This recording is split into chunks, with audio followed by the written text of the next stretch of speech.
We'd like to welcome you to another episode of Missing Pages of Africa Speaks. I wear so many hats sometimes I forget which hat I have on. Forgive me. But again, we're on Africa Speaks, and tonight what we're basically going to do is we're going to continue to talk about this important program that is coming up that deals with honoring and respecting the work of Lee Robinson. That's your host, me. We'll be having a birthday fundraiser in my honor coming up this Saturday, July 26th. We are inviting the community to come out. It's going to be a program that you won't forget. But at the same time, it's a program that's seriously dedicated to ensuring that we can continue to work towards advancing our people and humanity. That's the purpose of this fundraiser. One of the things we want to do is to organize an African delegation to one of the most progressive and revolutionary country in the world that is doing so many good things, not only for Africa, but African people, but all of humanity. And they have so many things that we can learn from them. That is Cuba. At the same time, there's also health considerations I will have to look into, and we were asking for the community support to come out and support this particular cause. What we're going to do today is we're going to share last week's program as they did a tribute to me, various community organizers throughout the city. And as the program goes on, you are welcome to call in at 804-915-5202, 804-915-5202. If you have any views or comments that you'd like to share considering the nature of the work and the contributions up to this point that you truly have been able to share with the community. So right now what we're going to do is we can go to our program last week. If you have a question, our phone lines are open. Please call in and we will entertain your questions, or you can share your comments and your remarks as it relates to what have my contributions meant to you and the community. So on this note, we will go to our footage. Thank you.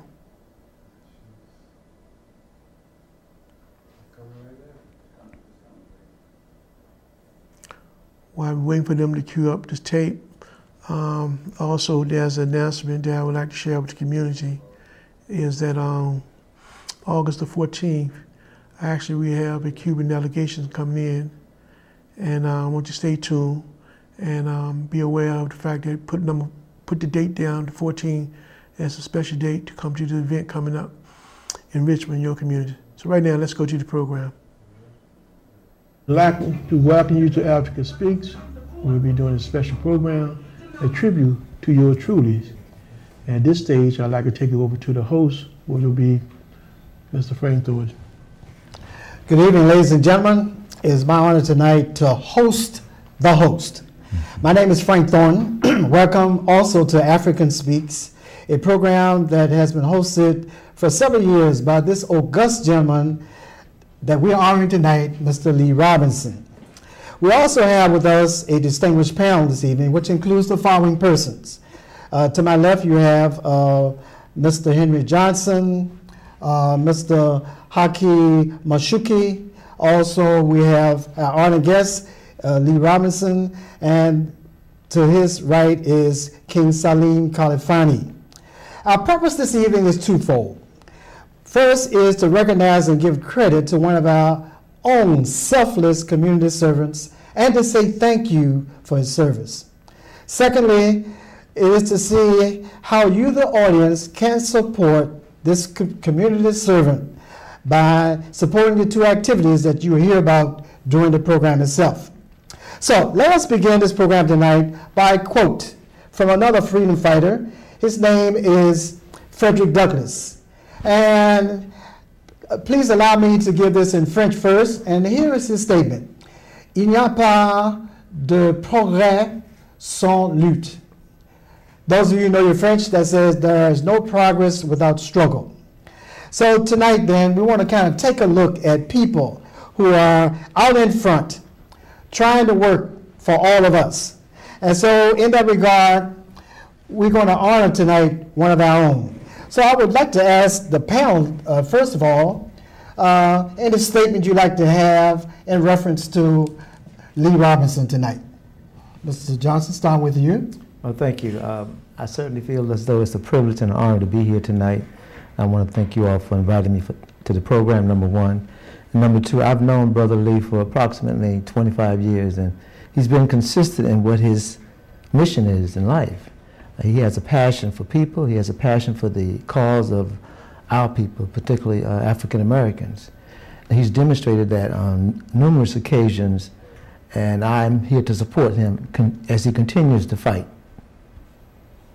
for our people. Haki? No, I concur with Mr. Johnson. I mean, his unwavering commitment to the people is superb. As his older brother, one of the things that, I'm extremely impressed with is his intellectual growth in terms of his understanding of the world.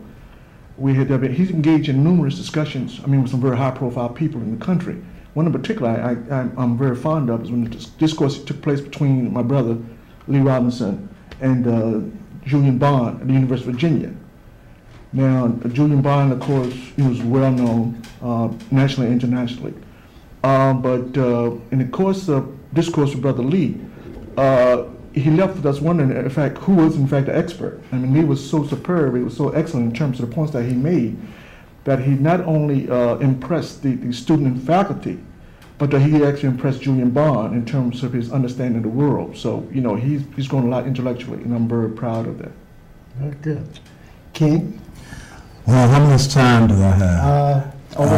Because I go back with this young man to our college days, and some kind of way the brother used to always say to me, we got to do some work for the people. And I wasn't ready. I was trying to be super flying the mat. The brother used to just smile and shake his head at me. And so after a little while, as I grew and developed, I came back here. I was in Los Angeles, California. Came back for Virginia Union's homecoming. And who did I see? Lee Clyde Robinson. And he, I guess I looked differently, and he said, "You ready now, brother? Come on back here. Let's do some work." And I came back that late December of '85. And we started putting in work ever since. And I agree with the other panelists about his intellectual acumen. And I've watched him. He's diligent. He studies. They say if you love your people, read 20 pages a night for your people. He probably has surpassed that exponentially. And not only that, but he's internalized it. A lot of us are in study groups and read and study, but it's not internalized, and you can tell when it's internalized by one's actions. So, I used to call the brother respectfully the Honorable Elijah Muhammad, and like I was Malcolm. He tried not to smile, but we've been on that battlefield many a day, and we've seen people come and go, family come and go, and the brother's still on the battlefield. And I must say that I respect the work he's put in. He's pretty much unmatched in this region. Very good. I think we, many of us do a disservice to our own sometimes. We don't recognize them when they can smell our flowers. Before we get into the question period, I want to say this, Lee. I'm going to put on the table the N-word. And as we move along, you hear a lot of people use the N-word. But I'm going to use a different one tonight, and this is the one which epitomizes you. That word is a word that comes from also a group of Frenchmen, and the word is la negritude. So I think that you, in all your selfless undertakings and initiatives you've done trying to uplift your people, that you've been a negritude person. And I'm under the mandate to make sure I define what negritude means. Negritude actually was a concept, not from America, but from 3 Africans. And it's the whole concept that blackness has authenticity, blackness has pride, and that one or civilizations which are black should be proud of that and make no apology for that. And I think you sum that all up in your selfless work that you've given. Each time you ask me to do something, it's never for you, it's always for helping the community. And that's the kind of spirit I think we need more of.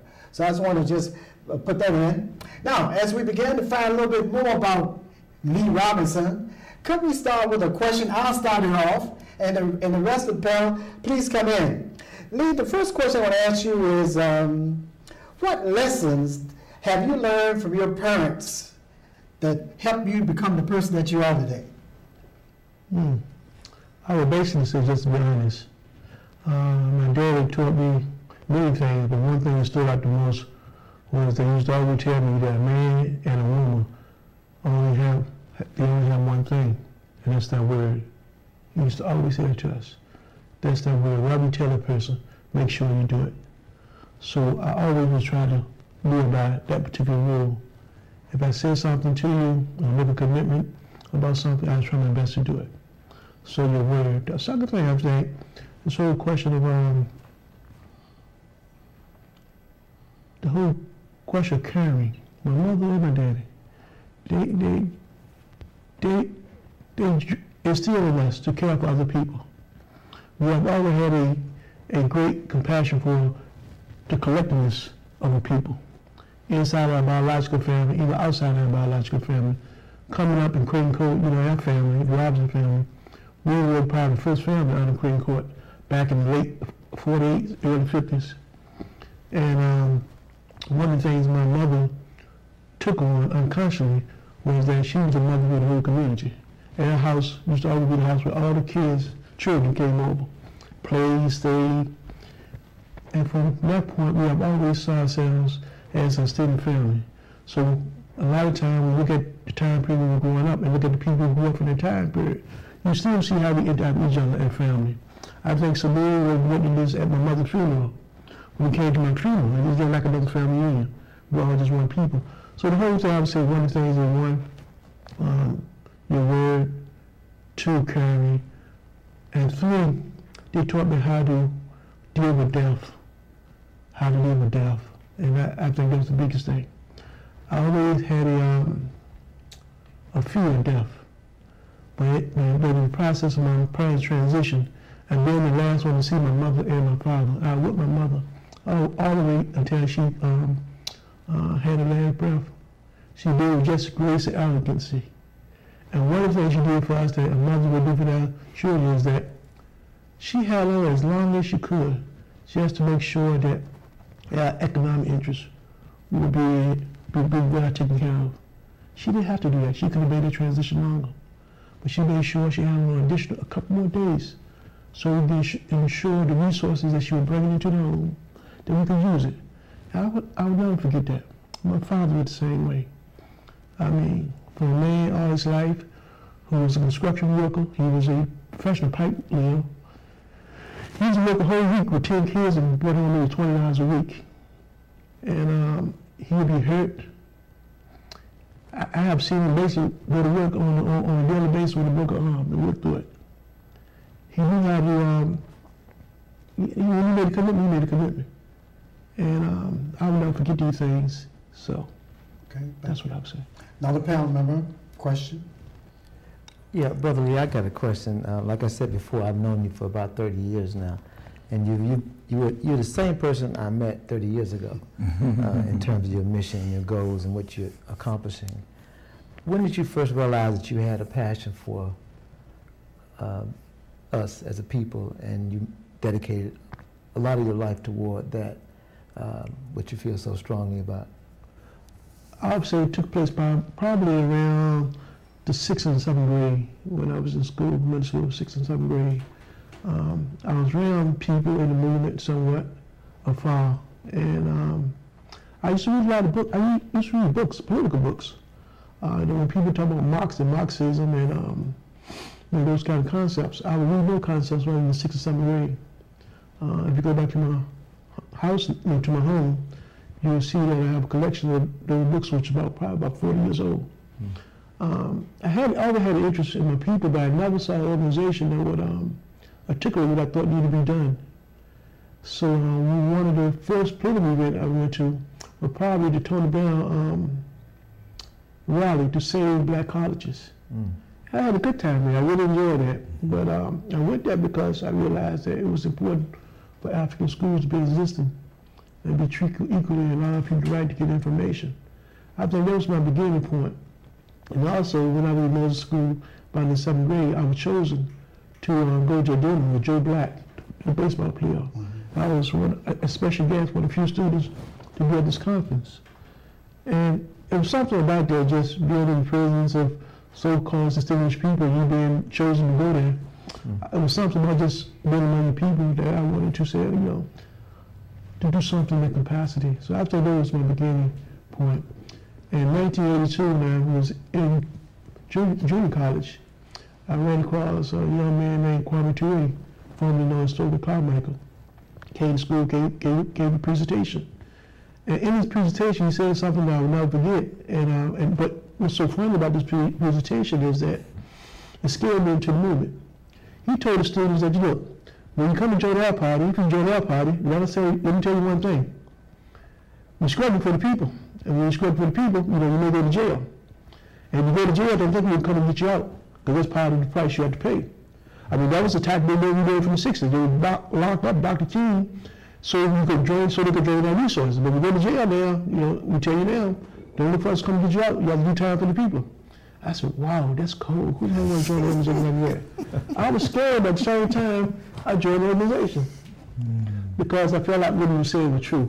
His analysis of what needed to be done was very closely related to how I view the world. So ever since 1982, I've been working faithfully with the All African People's Revolutionary Party. And the first party and the only party up to date that I have been a member of. Well, let me just weigh in. One of the things, people don't know this, but as kids, we used to fight over Batman and the Green Hornet. I want to see Green Hornet. He want to see Batman. So we get into these confrontations, and my mother would come and solve the dispute. But the thing that was remarkable about it, he was younger than me. He had much more patience than me in terms of when the conflict arose, and his ability to handle conflict was much better than I, even though he's younger than I am. So that's something that he seemed to have carried, throughout the years. And so what I want to ask him is quite frankly, what do you find the patience, or even though we have the same parents, what do you find the patience? He had the patience I lack. So what do you find it? That's a tough question. I never thought about that. I don't know how to answer that one, to be honest with you. I guess at some point in time, if you know that you're correct, and you're correct, I always feel like there's no need to really argue it. Let the person go on and take the position you take, but it doesn't change your position because you know what the truth is. And at some point in time, you recognize it. So if I think I'm correct, most of the time, I would not basically argue. I would just let you go on, because I know at some point in time, you will come to understand the same position I understand now. So, that's the best I can respond to that way. I just want to add to the equation that having been a young person and coming to the near west end of Robert E. Lee City, that his mother, sisters, brothers, cousins, everyone always welcomed you into the home. I was here, didn't have any biological family, and they were one of the first families that took me in with all my stuff. I used to have perms and Superfly and thought I was slick, and Miss Robinson treated me like I was one of her own. And what I saw was that the entire family were just similar dispositions. Hakeem were a little harder than everybody else, but they were very similar in nature, and that's parenting, and they had the benefit of having two parents that instilled things into them, and that's one of the things that we don't necessarily. I didn't have the benefit of that. I came to Richmond, and the Robinsons and some other families took me in and taught me the mores of Richmond, because I didn't know. I thought I was slick. But they used to teach me that when you go to people's houses and they offer you food, even if you're not hungry, you need to take it. You know, you might not eat it all. And just, yes, sir, yes, ma'am.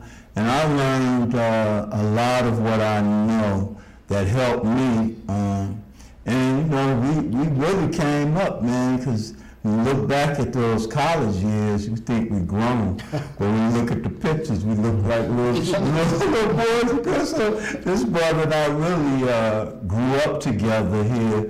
And the basis was the struggle.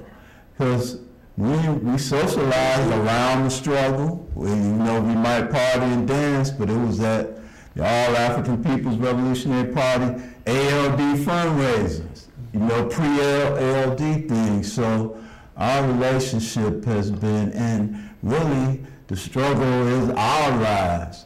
And this brother was recruited me. I don't know what he saw in me, but he didn't even go to Virginia Union. Every time I turned around, I was like, oh man, he's gonna try to hold me accountable. And he said, bro, you ready? Ready for the people? Ready for the people? And he stayed at me. And when we met that homecoming, it was homecoming at Virginia. I came all the way back from Cali. I went to Cali to be soul trained. And I came back and I got my little self together. I was reading and studying. I must have looked different because he said, you ready? You need to come on back here and let's go to work. I said, done. And we've been wrecking shop ever since. And I'd like just to add to the point about our relationship, because in all honesty, we never had really a social relationship. It was always political. We never socialized that much. But we did, we enjoyed our company, we allowed each other space. Even when there was time, we had very few differences. But even when we did, we knew it was never hostile, but we always knew we had each other back. Even if I haven't seen you for years, because I know when you made a decision to work with the NAACP, I knew that would change a lot in terms of our time together because of the nature of your work. But it wasn't nothing like we had left each other. Because there were always people who were trying to divide us and split us. We used to talk to each other, laugh, you know. But and so the issue is, as long as you function on a set of principles, which we have always done, you know, all things are possible. I agree. Lee, also you becoming Pan-African. Would you talk about that a little bit, your feelings about that? Oh, you know, that's a good question. I was asking myself in terms of how do you become a Pan-Africanist? And I think in this sense, first it's a question of consciousness. You must come to a certain level of consciousness. Once you come to a certain level of consciousness, then you know you must have some kind of vehicle to practice your thoughts. And of course, that vehicle through organization. But to become a Pan-Africanist, it means that you gather a certain understanding, a certain belief, understand the importance of Africa as being the center base for all of our struggle. Once you understand that, then you do your analysis. Whatever you're doing on be directly related to the interests of Africa. And when you can do that now, he'll put you in a different category from most of the rest of the people. For me, all my life, once I realized that Africa was the center, was the base and the center of our struggle and our survival, then I never took my eyes off the prize. That's what it means to be Pan-Africanist. They have Africa as the base. Everything else around it is interrelated to that. For example, now a little earlier this evening when I was using the word home, because normally when I use the word home, for me, always Africa. You know, I never call the United States home. At best, it's my residence where I live at. So for me, when you begin to decide what kind of activities you engage in, you must look at these activities in relationship to Africa. So that's what it means by being a Pan-Africanist. And to be a Pan-Africanist, you also must internalize and realize we are all African people, period, all over the world. We are no Haitians, we are no Cubans, we are no Brazilians, we are no Americans, we are no Europeans. We are Africans, period. So once you have that perspective and you carry out those kind of understanding, this puts you in a different category. And once I saw that particular truth, that's what I've been fighting for ever since. On the panel, some questions? I've got a question. I had the good fortune of meeting Kwame Ture in Ghana in the early 90s, and I was really impressed with being in Africa for the first time, number one, and number two, to have met that brother there. Brother Lee, the question I have for you, if you had an opportunity to exit the United States, where would you think you would go? That's a good question. It's really a good question because I think one of the things as a political organizer you want to do when you decide to exit somewhere, you always want to look at the overall conditions in terms of how the particular nation is functioning in terms of being able to carry out its own needs and social policies. In Africa, most of the countries are neo-colonial countries. They are under the control of external forces, which means, as a including race, when we analyze countries, we understand that three types of nations. Either the nation is totally liberated and independent, they can do what they want. Either they're contested, that means there's a confrontation between the people being able to control the country versus somebody else trying to control it. There is a nation held under enemy. Most of the African countries held under enemy. And that's important because if a country is dictated and held under the enemy, it will limit your ability to do certain things to function. So you want to pick a situation where it will be best suited, where you can begin to have the greatest impact in terms of moving your people forward. That's the first thing you want to look at. You also want to look at the history of the people. Some countries has a history where people are more, has a history more being revolutionary strugglers. So that would take on a different kind of character stuff. For example, my first trip to Africa was in Guinea in 2007. 2006, my first time going to Guinea. Guinea was, prior before Secretary of Death, was a revolutionary country. The people were very revolutionary in terms of thoughts and practice. It had a different aura. And you can see it, you can feel it even then when we went back in 2007. So right now, Guinea will be one of them because it has a history and it still has a base where those conditions are still there among the people. They will be one of them. I'm not quite sure in terms of, I am planning on going home back sometime in the future. But I'm not quite sure what country I go, but it'll be based upon those factors when I make my decision. Because, it makes no sense going somewhere where the U.S. totally control. It's basically no difference. If you're going somewhere the U.S. totally can control and do what you want to do, it's basically like just still being here.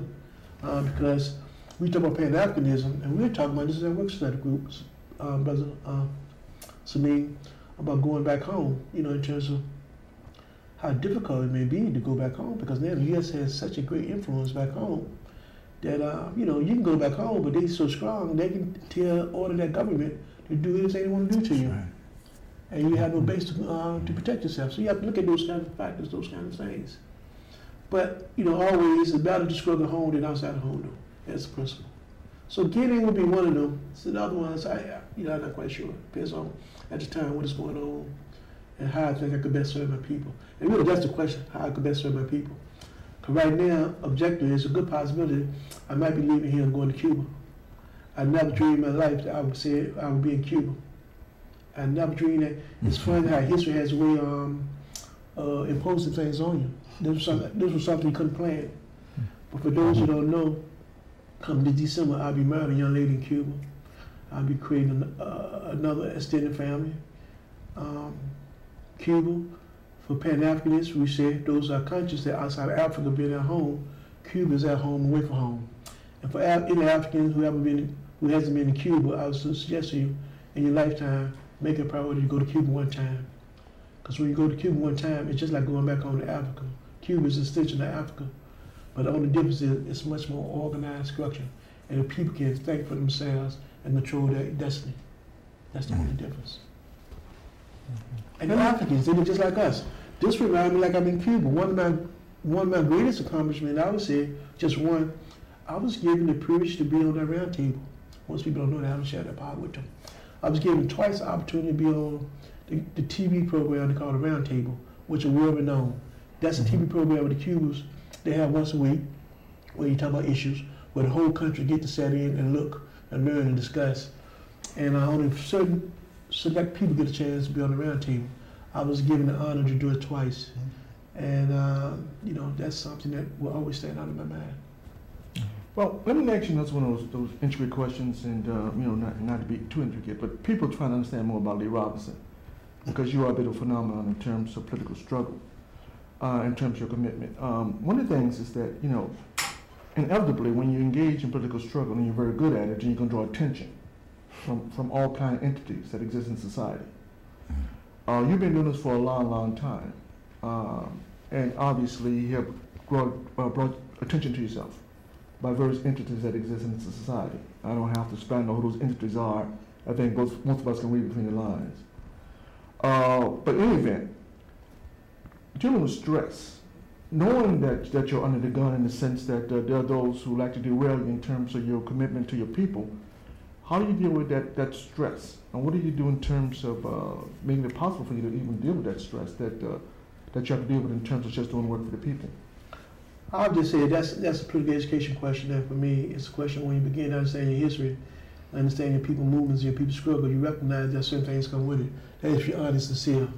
No one who's honest and sincere will not tell you that when you join that particular game of political struggle, ultimately you might end up giving your life. Ultimately, you might end up in jail. Ultimately, you might be tortured. Ultimately, anything can happen to you.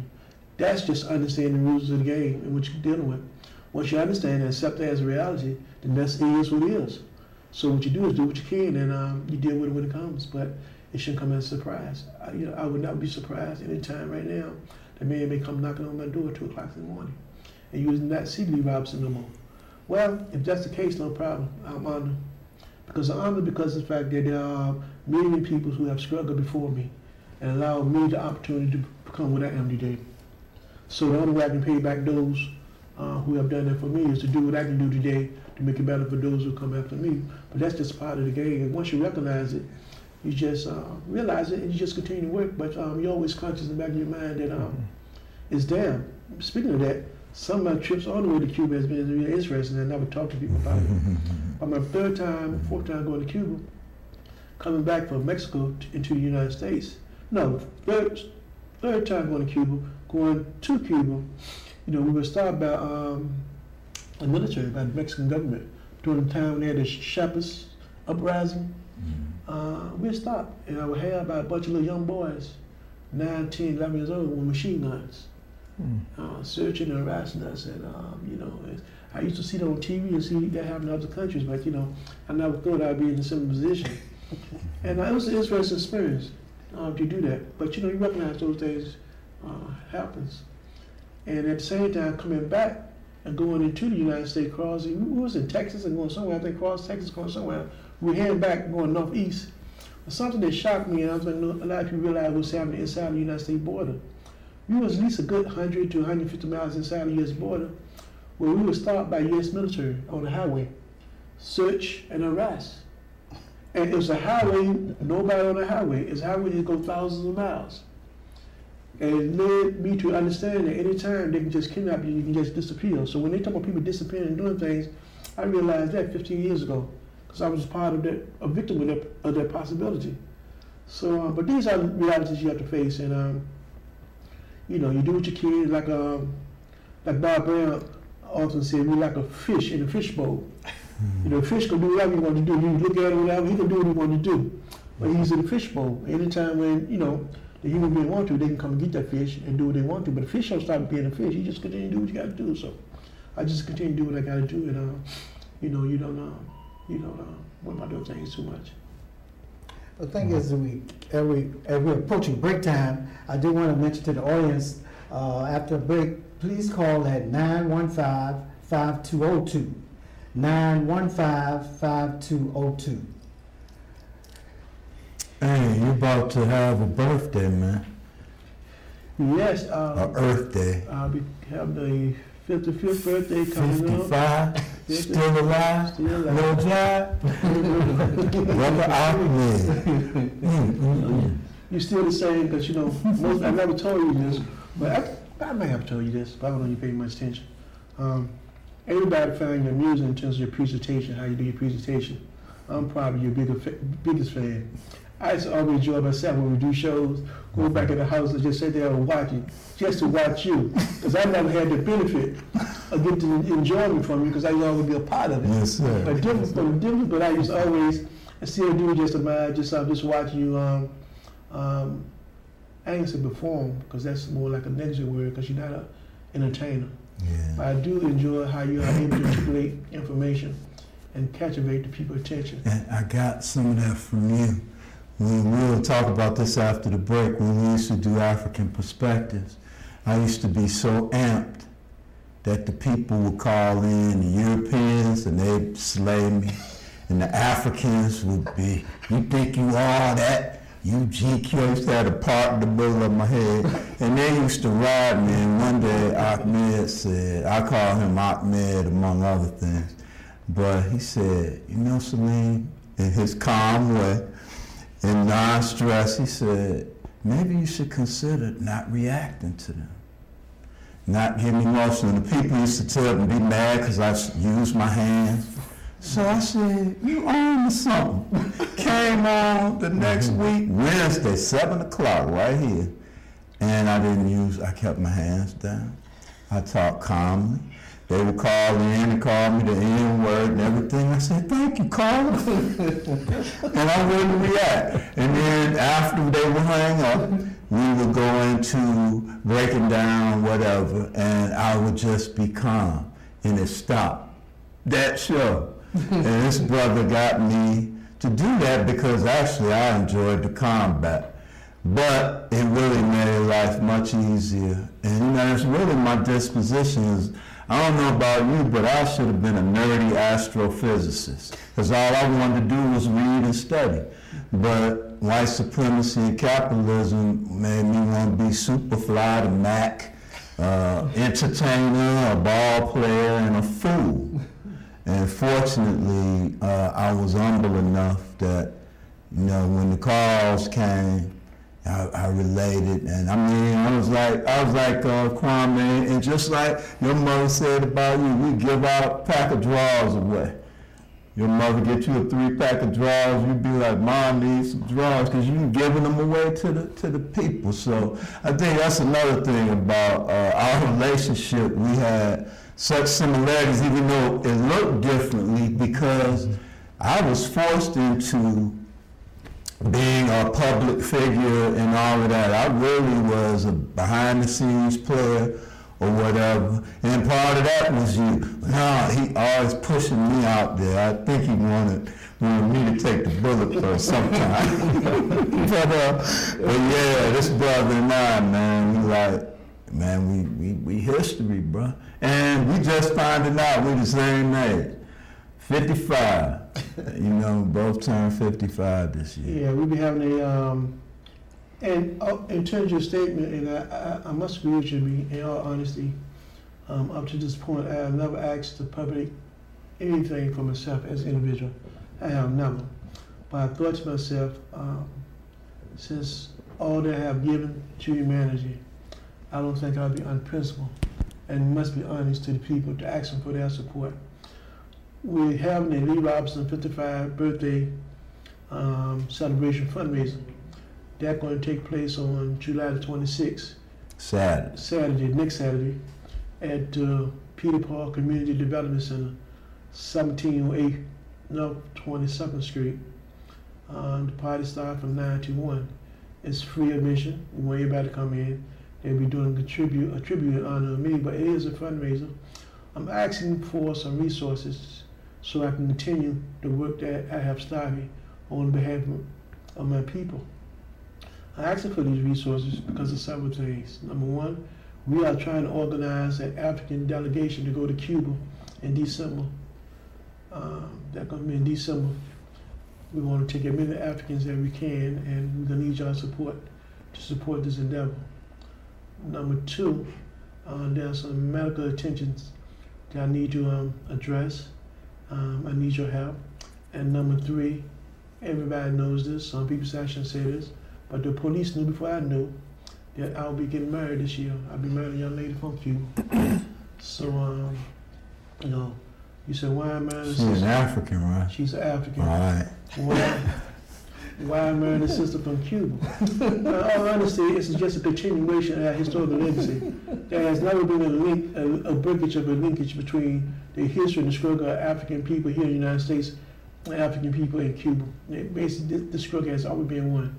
If you look at their history, you know there was collaboration between Jose Marti and Frederick Douglass and the freedom riders in terms of the 60s. Cuba, the history of Cuba and African people intertwined. There's no breakage. Most people don't realize a lot of Africans in the United States took their names after Africans from Cuba. And a lot of Cubans took that name from Africans in the United States. We were intertwined. A lot of us were shipped. If we were those Africans with slave owners in Cuban country control, you know what they did with them? They shipped them into the United States and southern countries. You know, if you was an African in the United States, they couldn't deal with. You know what they did with you? They shipped you to Cuba. So there's a lot of historical bindings. We got one people. So this question in terms of this young lady is just a stitch about history and continuation. At some point, we'll bring her back, do visit here, and the struggle goes on. It's just another aspect of the struggle. But I need your help. I need your support. If you'd like to send a contribution in, you can send it in the name of the African Awareness Association, Carol Lee Robinson. You can send it to address 3006 Nova Avenue, Richmond, Virginia, 23220. It comes under the name Friends and Supporters of Lee Robinson and the 55th birthday.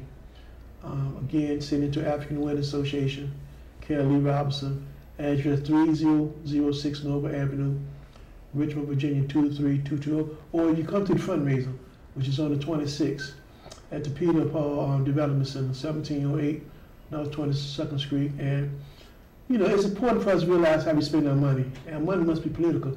You know, when I was in junior college, I had a teacher, this Jewish teacher.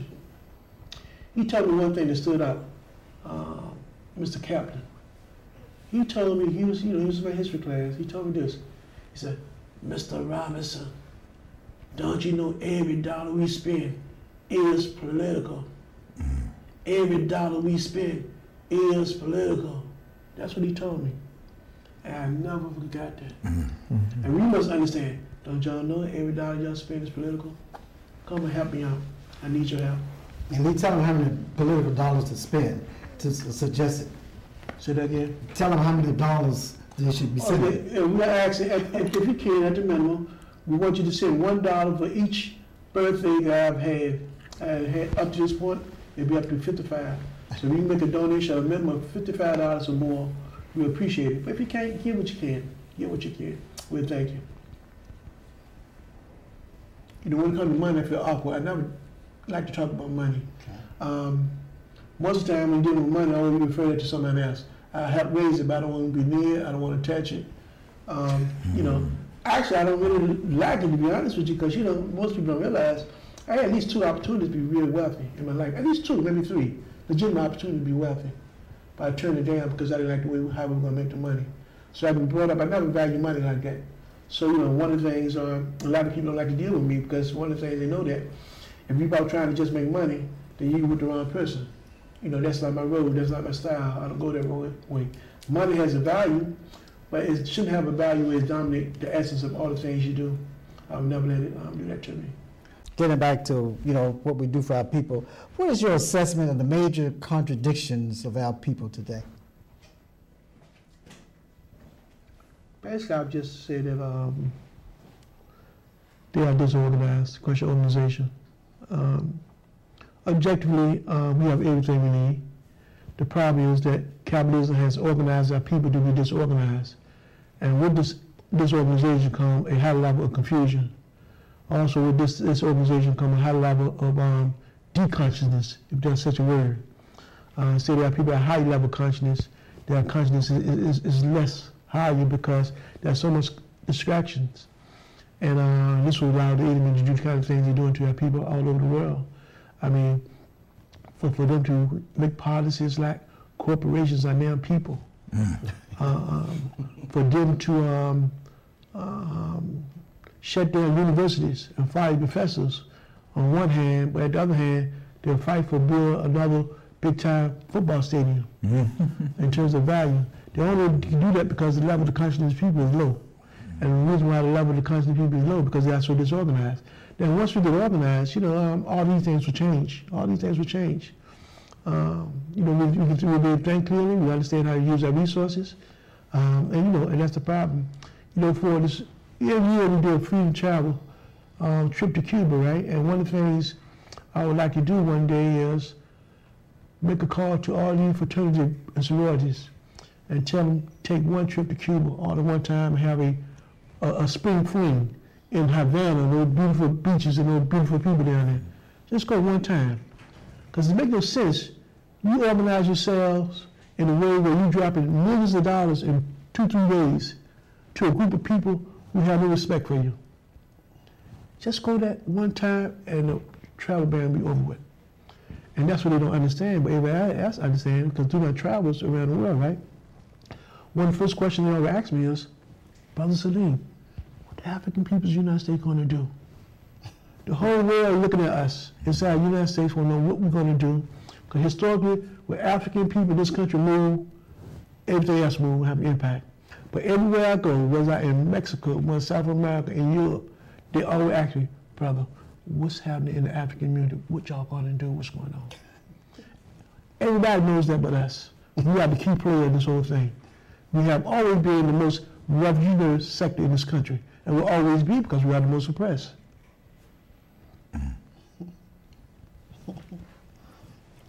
I want to go to one of your quotes. Now, I'm always quoting you, but I know on radio, TV, whatever, I always say, as Brother Ahmed says, without information, the people cannot think.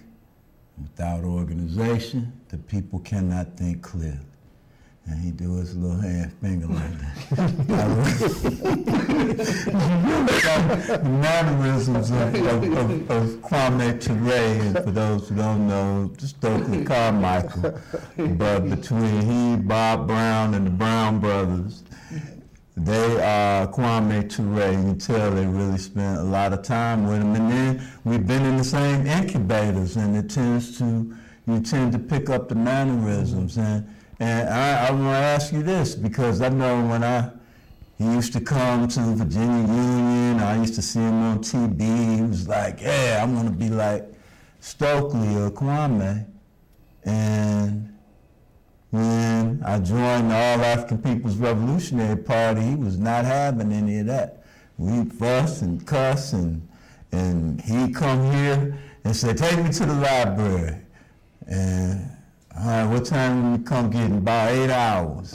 I was like, man. But that kind of diligence. What impact did Kwame have on your political development?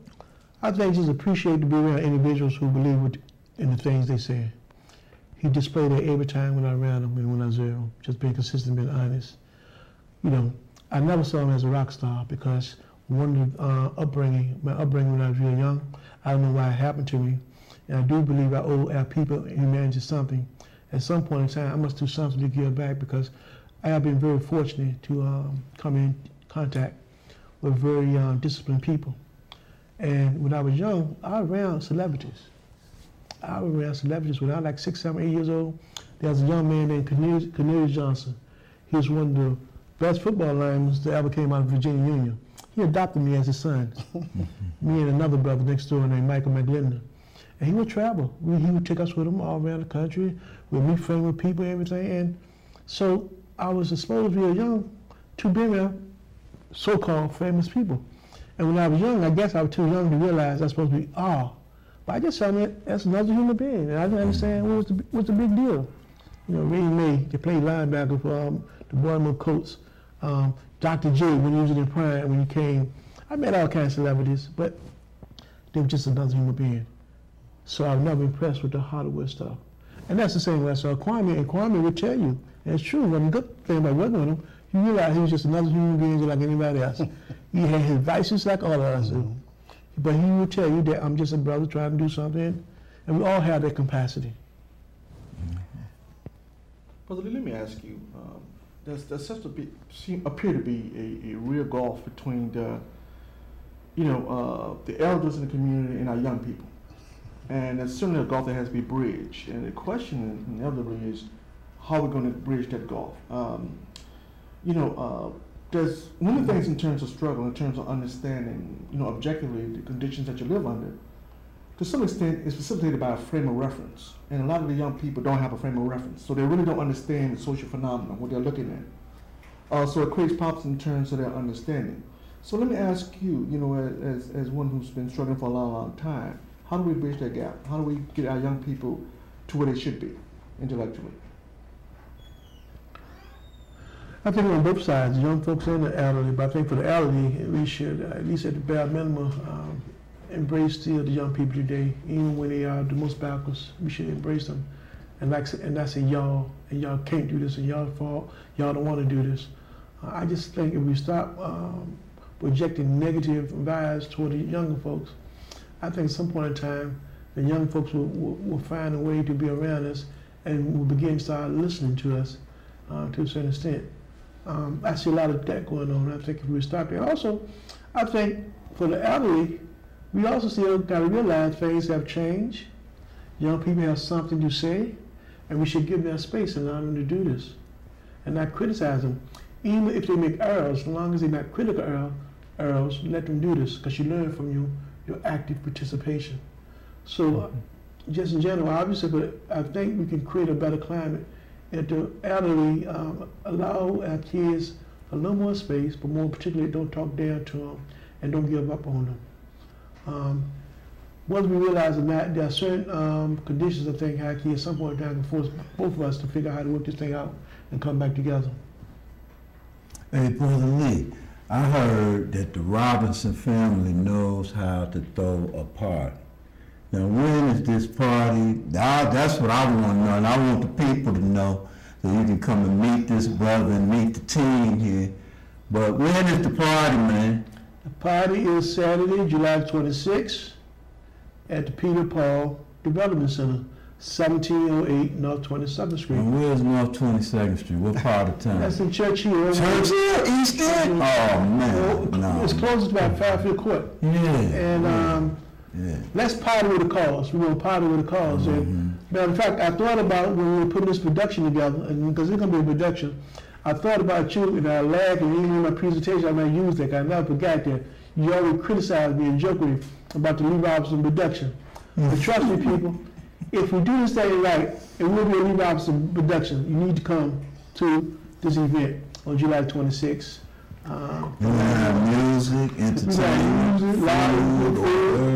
food, you're going to see stuff that you've never seen before, but the best part is you have people.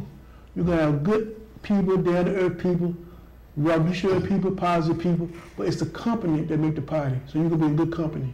And then donations, what is it, the drive to 55, we done made it to 55, so we're going to give up at least $55. If you can, the drive to 55, bring your donation, or you can go to our website right now. We have a website called African Awareness Association.webs, W-E-B-S,